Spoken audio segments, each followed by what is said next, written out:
मित्रों, एक बड़ी दुर्घटना आज सामने प्रकाश में आया।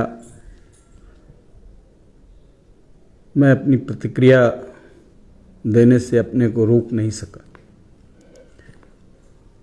क्या इस सरकार को पागलपन सवार है? क्या सारा लोक लाज धो करके बैठ गए हैं? पप्पू यादव जो व्यक्ति कोरोना में या किसी भी आपदा में हर जोखिम को उठाते हुए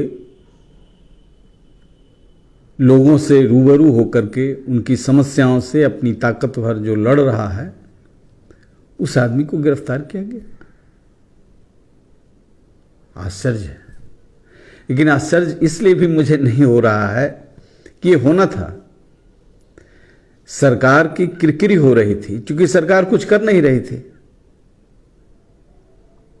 एक तरफ जहां माननीय उच्चतम न्यायालय ने, खंडपीठ ने, कई माननीय न्यायाधीशों के खंडपीठ ने यह फैसला सुनाया है कि जेल में जो लोग हैं उनको, वैसे लोग जिनको पैरोल पर छोड़ा गया, जिनके अन्य कारणों से छोड़ा गया था या जिनका कंसिडरेशन में है, इनको तुरंत रिहा किया जाए। और दूसरी तरफ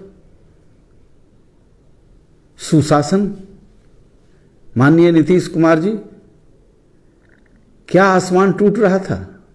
कौन सा दफा, कौन सा केस इसलिए लगा रहे हैं कि आप ऑक्सीजन सिलेंडर देने में असफल थे,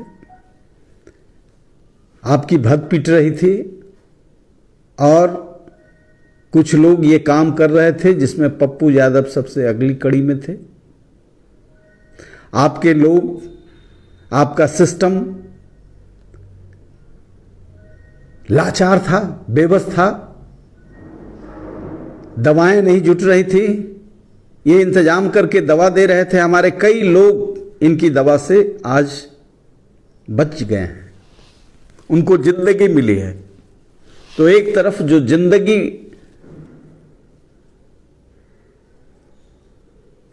दूसरे की जिंदगी के लिए संघर्ष कर रहा है, उस आदमी को अपमानित करने की कोशिश कर रहे हैं। जनता इसे स्वीकार नहीं करेगी, लोकतंत्र इसे स्वीकार नहीं करता है, लोकतांत्रिक मूल्य इसे स्वीकार नहीं करते हैं। आपकी तानाशाही, आपका गरूर, आपका अहंकार सातवें आसमान पर है।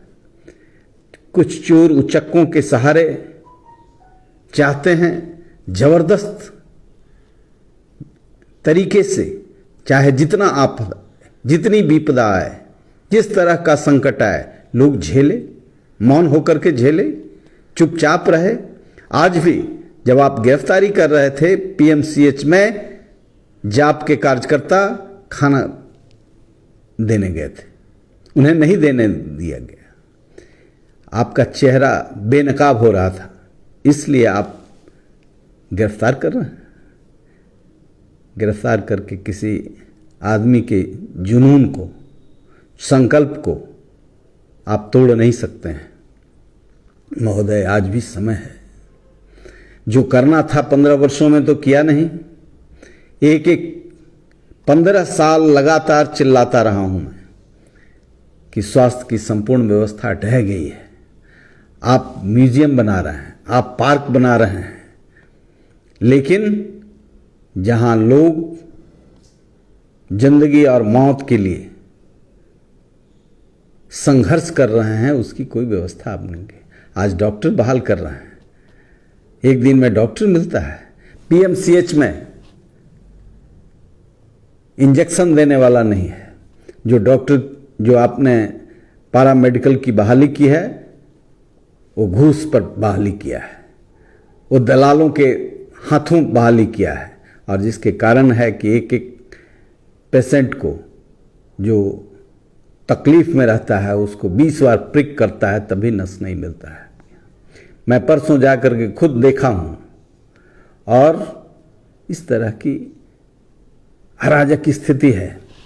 एक तरफ जो लोगों को राहत देने के लिए संघर्ष कर रहा है उसकी गिरफ्तारी कर रहे हैं, और दूसरी तरफ सरकारी अस्पताल से लेके प्राइवेट अस्पताल में जो भागलपुर की महिला ने बयां किया है, कौन सी कार्रवाई आपने की?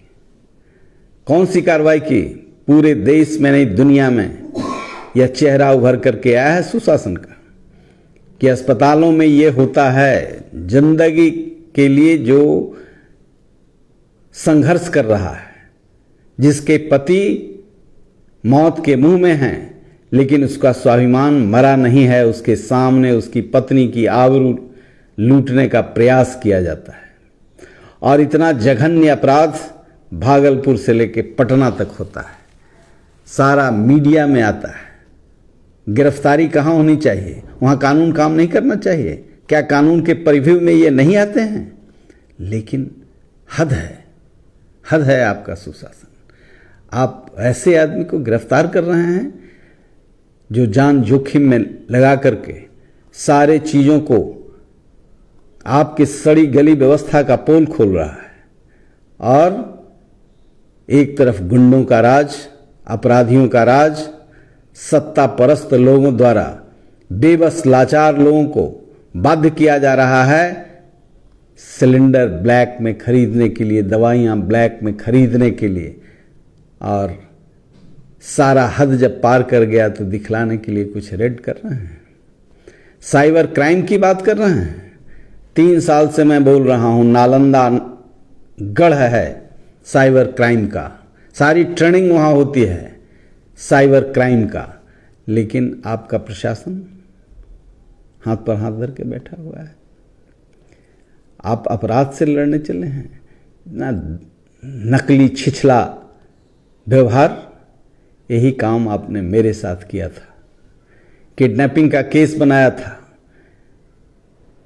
15 थानों का पुलिस मेरे घर को पटना में घेरा था जैसे मैं कोई बड़ा अपराधी हूँ।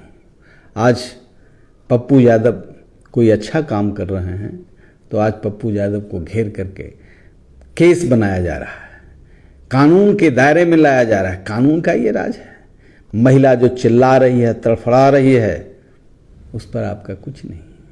लाचार हैं, बेबस हैं, चूंकि यही संस्कृति को आपने ताकत दी है, और ये सरकार ऐसे तत्वों को बढ़ावा देती है।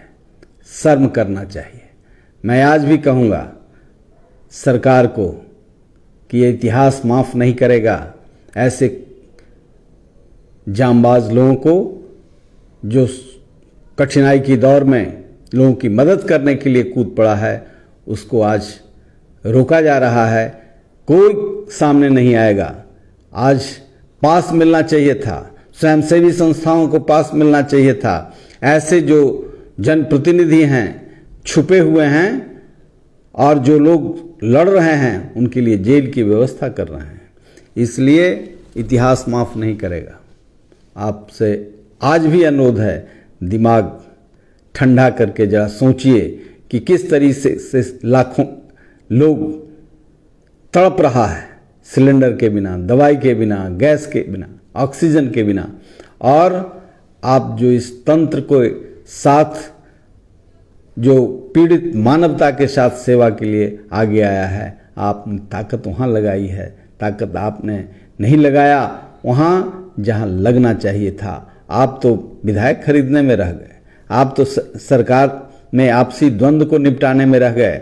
लेकिन 1 साल आपको समय मिला। पहला कहर को तो हम कह सकते हैं, वह कहर था, उसकी डेंसिटी को, उसके इफेक्ट को उतना पहचान नहीं सके, कैसे हो सकता था। इन दूसरे कहर के लिए तो एक मामूली बात आप कर नहीं पाए, और एक तरफ फौज को लगा रहे हैं। जरा इतिहास के इस पन्ने से कुछ सबक लीजिए। कोई भी तानाशाह, कोई भी अत्याचारी, कोई भी जुल्मी सत्ता के चाबुक से जनमानस की आवाज़ को रोक नहीं सका है। इसका कीमत चुकाना पड़ेगा। धन्यवाद।